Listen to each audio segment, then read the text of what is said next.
Hey there, everybody. Misty Lynch, and today we're going to do a solo episode of Demystifying Money. I wanted to talk more about the NBC segment that I did about overwhelming amounts of debt. If you missed it, I was working with a nurse out in New York who's a single mother who had changed careers from being a baker to wanting to go to nursing school so she could have a job that paid well and had more flexible hours. All of the things that we are told to do, very responsible things. I don't think anybody wants a nurse who's not trained or qualified, but it did turn into quite a bit of student loan debt for her, where she felt like all the money that was coming in was going out. She's relying on credit cards. It was tough to be independent and not have to rely on family members. And this is something that I think a lot of people are facing at different points in their life. It's not necessarily just people first starting out. Anybody who, like her, is changing careers, people who experience job loss and then have to take a different job for a different pay. It's something that can happen at any time. So I wanted to talk today about being overwhelmed by debt and some of the things that you can do if it is starting to feel difficult to manage. This episode of Demystifying Money with Misty Lynch is proudly sponsored by Soundview Financial Advisors. Visit www.soundviewfinancialadvisors.com to learn more. I've personally used debt in a lot of different ways. I'm somebody who put my CFP training on a credit card, which really was the best option I had in order to access the education that I wanted.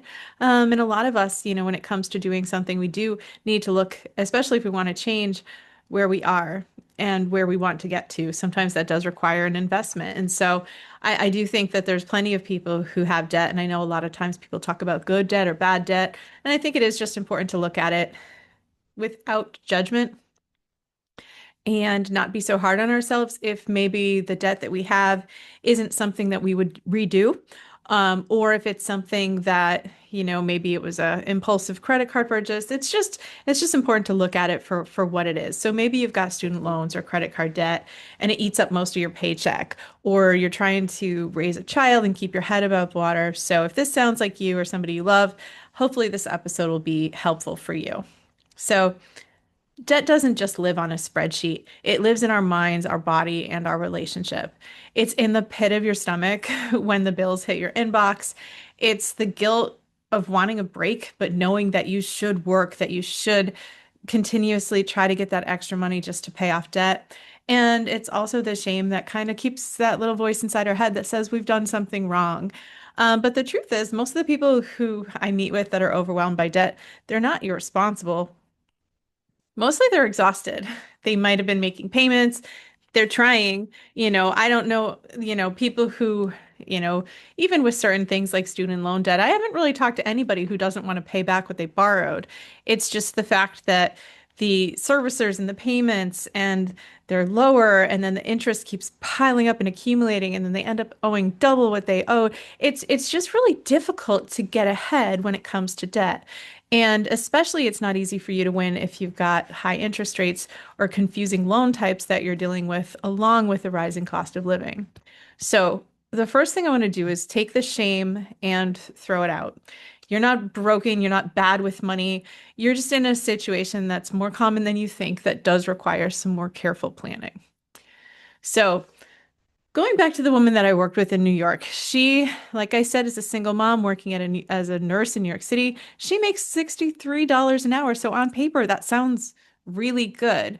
But the full picture includes $3,200 in rent, after school care for a 6-year-old, $120,000 in student loan debt.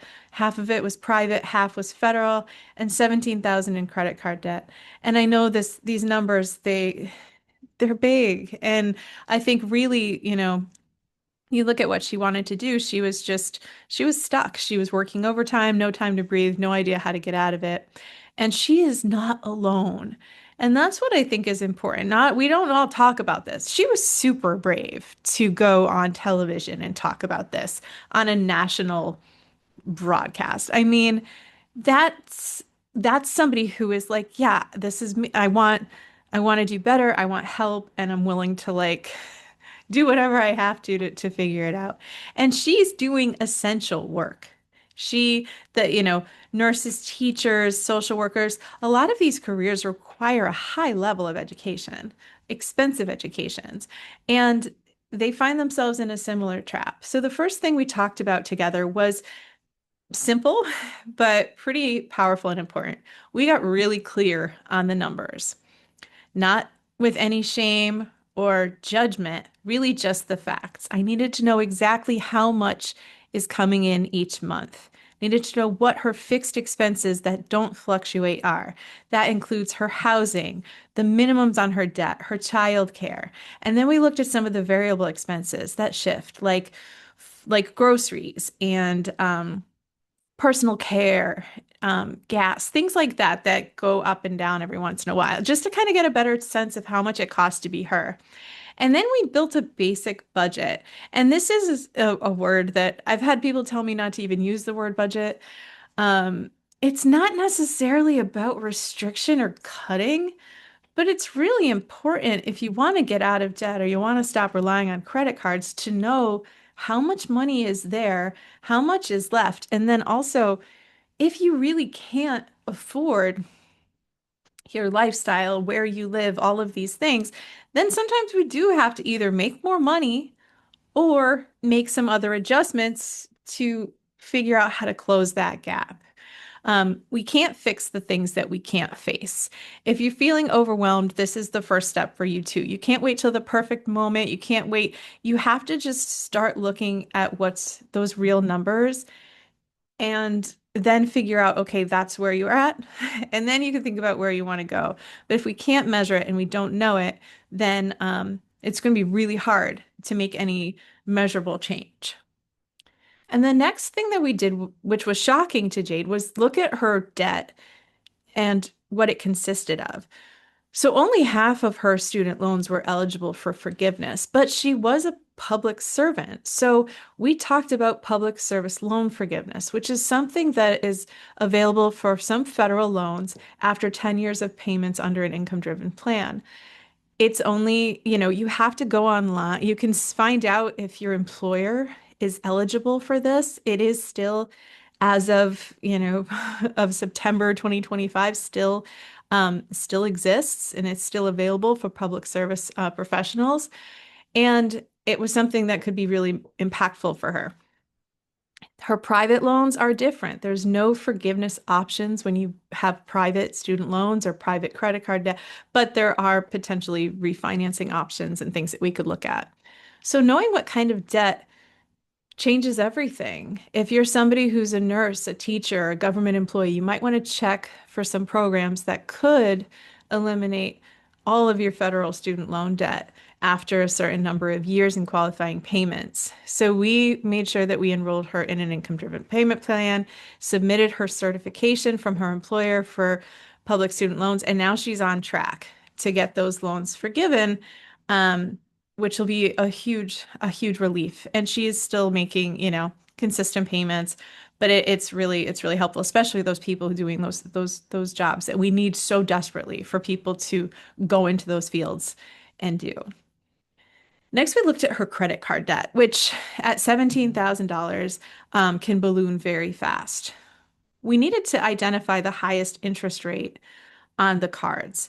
And so we started looking at her statements and showing her exactly where that interest rate was. It's not always easy to find. So we were, if you look at the paper statement or you look online at your statement, you should be able to find the APR or the annual percentage rate. And so some of them were north of 20%, which makes paying the minimum barely make a dent in just the interest alone on those payments. So we looked at ranking kind of which debt we wanted to tackle first. So anything extra that we could put towards that one card to start, and I think some people have heard of this as like a debt avalanche. Avalanche, you're looking at the highest interest rate and you're putting extra money towards that. Debt snowball is a different method where you're looking at the lowest balance. In her situation, I really felt like going after the largest interest rate was most important, regardless of the balance, because she didn't need motivation. She didn't need a quick win to feel better. She was very motivated anyway, and this was going to save the most money over time. So we looked at, putting extra money towards that. And we considered certain things like nonprofit credit counseling, balance transfer options. These exist for some people. But with her, it was really just making a plan with what we had. And the key isn't like thinking you have to pay it off overnight. It's a plan that gives you traction. It still takes time and hard work, but progress in this case is very, very powerful. And then we wanted to, start to align her life with her priorities. And this was some work that I can't do for people, but for her, it was important to see, is paying the 3,200 in rent helping her or hurting her long-term goals? Should she consider going back and living with her parents short term to save money and breathe since she has that option? Not everybody has the same options, but this was one that she had personally, with a close relationship with her family who have would not have a problem with this. So it was an option for her. And also we looked at moving to different cities. So she was somebody who mentioned like Virginia or Texas as places she could have seen herself being, even though she has never lived further from home than she is now. And those are hard questions, but we kind of, we looked at that. We looked at the math, her income would be lower in those different states. She is very hireable with her job, but she would have to pick up some other expenses. Maybe the rent would be different, but she wouldn't have family close by. Maybe childcare would be less expensive, but she might have to rely on it more because she wouldn't have her own organic network of people. So, but it's important to think really without limits about what could you do, if you had to find this money, how would you find it? And just to get creative and kind of, instead of having that part of your brain that doubts and creates all of these obstacles, to really think about what would you do if you had to find $500, $200, and see what comes up.